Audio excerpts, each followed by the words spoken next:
बारिश की वो रात। सेलिन और सिया दोनों बहुत अच्छे दोस्त हैं। वो दोनों वुमेन हॉस्टल में एक साथ ही रहते हैं। एक दिन अच्छी बारिश हो रही थी। सिया ने सेलिन से कहा कि चलो हम बारिश में भीगने चलते हैं। लेकिन सेलिन ने कहा, अरे नहीं यार, तुम्हें तो पता है कि हमारी वार्डन को पता चल गया तो वो हमें बहुत डांटेगी। सिया ने कहा, तुम भी ना कितना डरती हो उस वार्डन से। चलो कुछ नहीं होगा, हम जल्दी वापस आ जाएंगे और हमारी उस खड़ूस वार्डन को पता भी नहीं चलेगा। सिया के इतने मनाने के बाद आखिर सेलिन मान जाती है और बारिश में भीगने के लिए वो दोनों बिना बताए चले जाते हैं। सिया सेलिन को इतना क्यों मना रही थी, लेकिन ये बात कुछ ऐसी थी कि सिया और सोहन दोनों ने मिलकर प्लान बनाया था कि आज वो दोनों सेलिन और सौरभ को मिलाकर रहेंगे। सौरभ सेलिन से बहुत प्यार करता था, लेकिन उसे आज तक बता नहीं पाया था, और सेलिन भी सौरभ से बहुत प्यार करती थी, लेकिन उसे बता नहीं पाई थी। सेलिन और सिया दोनों हॉस्टल के पीछे जो गार्डन था उसमें बारिश का मज़ा ले रहे थे। सिया सेलिन को बता रही थी कि देखो कितना मज़ा आ रहा है, इसलिए ही मैं तुम्हें यहाँ आने के लिए बोल रही थी। सेलिन ने कहा, अरे क्यों मुझे इतना सुना रही हो, हम आ तो गए तुम्हारे साथ। वहाँ उस गार्डन से मेंस हॉस्टल का भी रास्ता निकलता था। तभी सिया ने देखा कि सोहन और सौरभ को लेकर मेंस हॉस्टल के रास्ते से आ रहा है। जब सेलिन ने सोहन और सौरभ को आते हुए देखा तब वो थोड़ा डर गई और सिया से पूछने लगी कि सिया ये दोनों यहाँ पर क्या कर रहे हैं। सेलिन ने डरते हुए सिया से ये भी कहा कि अगर वार्डन को पता चल गया कि हम सब जहाँ हैं तो आज हमारी खैर नहीं। सिया ने कहा, अरे कुछ नहीं होगा, तू इतना डरती क्यों है। सिया अब सेलिन का हाथ पकड़कर उसे सोहन और सौरभ के साथ ले जाती है और वहाँ जाकर सौरभ से कहती है कि सौरभ, आज जो तुम्हें अपने प्यार का इजहार करना ही होगा। ये सब देखकर सेलिन सिया की ओर घूरने लगी, क्योंकि शायद उसे ऐसा लग रहा था कि सिया ने सोहन और सौरभ को बता दिया है कि वो सौरभ से प्यार करती है। सिया ने सेलिन से कहा कि अरे तुम मुझे ऐसे क्यों देख रही हो, मैंने तो किसी को कुछ भी नहीं बताया। तभी सोहन बीच में बोलता है कि सेलिन, बात यह है कि मेरे दोस्त सौरभ को तुमसे प्यार हो गया है, लेकिन वो आज तक तुमसे बोल नहीं पाया है। सौरभ ये देखकर मुस्कुराने लगा। सेलिन ने कहा, अच्छा ये बात है, जिसे प्यार हुआ है वो तो कुछ बोल नहीं रहे हैं और नीचे देखकर मुस्कुरा रहे हैं। सोहन ने सौरभ को चिढ़ाते हुए कहा, आज बोल भी दे, इतना क्या शर्माना। तभी सिया ने सेलिन दोनों हंसने लगे। सौरभ सेलिन को गार्डन में थोड़ी दूर ले गया और अपने घुटनों के बल बैठ गया। फिर उसने सेलिन से कहा कि मैं तुमसे बहुत प्यार करता हूँ। मैंने जब से तुम्हें पहली बार देखा था तब से तुम्हें चाहने लगा हूँ। मैं हमेशा तुम्हारे ख्याल में खोया रहता हूँ। क्या तुम भी मुझसे प्यार करती हो। शैल ने सौरभ से कहा, मैं भी तुमसे बहुत प्यार करती हूँ, लेकिन कभी तुम्हें बता नहीं पाई। ये देखकर सिया और सोहन बहुत खुश हुए। वो दोनों शैलिन और सौरभ को मिलाकर बहुत खुश हो गए थे, क्योंकि उन दोनों का प्लान कामयाब हो गया था। तभी सोहन की नज़र टेरेस की ओर गई। वहाँ पर उसे कोई लड़की दिख रही थी। उसने सिया से कहा, देखो वहाँ टेरेस पर कोई लड़की खड़ी है। सिया ने देखा, वहाँ सच में लड़की खड़ी थी। शायद वो लड़की आत्महत्या करने जा रही थी। सिया जल्दी जल्दी टेरेस की ओर जाने लगी। सिया को देखकर सोहन भी उसके पीछे पीछे दौड़ने लगा। उन दोनों को भागते देख सौरभ और सेलिन ने सोहन से पूछा कि तुम दोनों कहाँ जा रहे हो।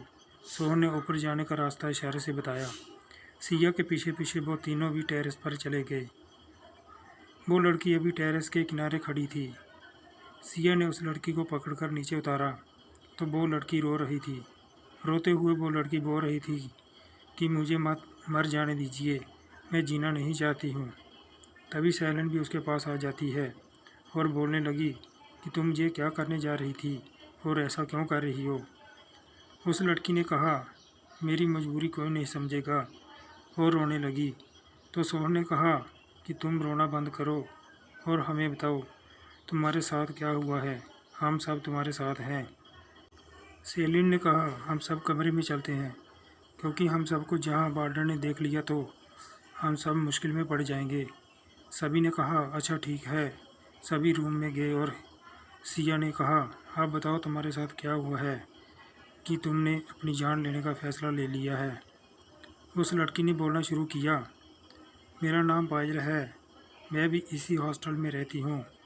जब मैं सेकेंड ईयर में थी तब मुझे एक लड़के से प्यार हो गया था। उस लड़के का नाम अक्षय था। वो भी मुझसे बहुत प्यार करता था। सब कुछ अच्छा चल रहा था। बीच में सिया ने पूछा, तो फिर बाद में क्या हुआ?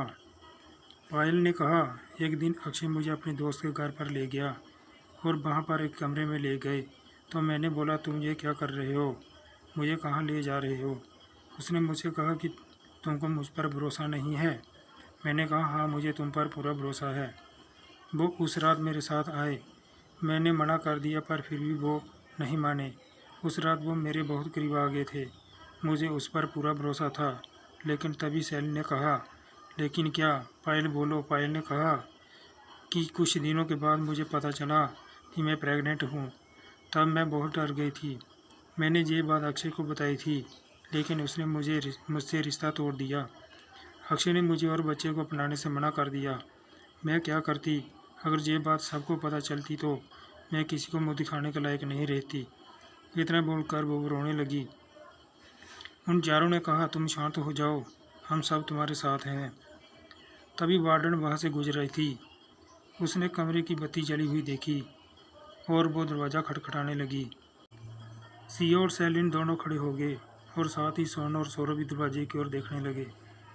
सेलिन ने डरते हुए दरवाज़ा खोला तो वार्डन उन दो लड़कों को देखकर गुस्से से बोली, तुम दोनों कौन हो और यहाँ क्या कर रहे हो? तभी सिया ने बोला, वो पायल कहाँ चली गई?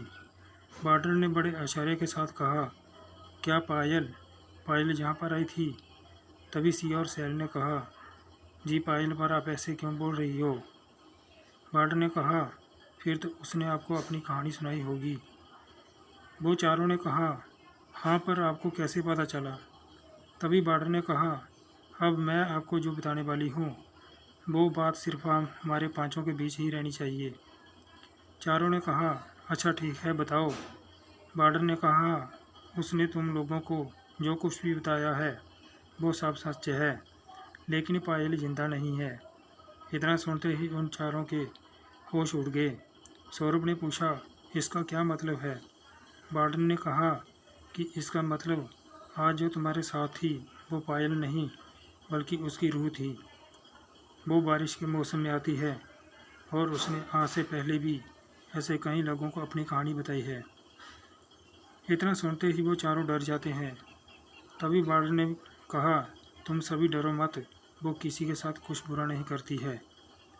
वो तो सिर्फ अपनी कहानी बताती है जिससे किसी और के साथ ऐसा ना हो। तभी सिया ने वार्डन से पूछा कि अक्षय का क्या हुआ? वार्डन ने कहा कि उसकी तो बहुत पहले ही मौत हो चुकी है। सिया ने पूछा कि उसकी मौत कैसे हुई? वार्डन ने कहा कि उसको तो पायल ने ही मार डाला था। पायल की मौत आत्महत्या से हुई थी, इसलिए उसकी रूह भटक रही है और अक्षय को वो डराकर टेरेस पर ले गई थी और डर के कारण अक्षय का ध्यान नहीं रहा। उसका पैर फिसल गया और उसकी मृत्यु हो गई। वार्डन ने कहा, तुम सब डरो मत, वो सिर्फ एक बार ही दिखाई देती है और तुम्हें कुछ नहीं करेगी। तुम लोग कभी भी रात में वहाँ पर मत जाना। और उन्होंने सोन और सौरभ से कहा कि तुम निकलो यहाँ से। तुरंत सौरभ और सोन वहाँ से चले गए। वार्डन ने सिया और सेलिन से कहा कि आज के बाद ऐसा कुछ नहीं होना चाहिए और तुम दोनों कभी भी बिना बताए ऐसी जगह पर मत जाना। दोनों ने सिर हिलाकर हाँ में जवाब दिया। वार्डन ने जाते जाते कहा, ये बातें किसी को मत बताना और भूल जाना ये जो भी हुआ।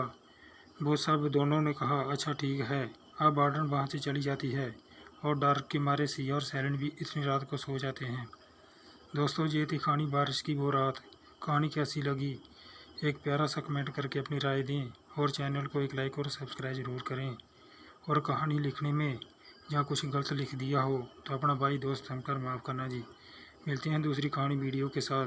तब तक के लिए खुश रहिए और अपना ध्यान रखिए।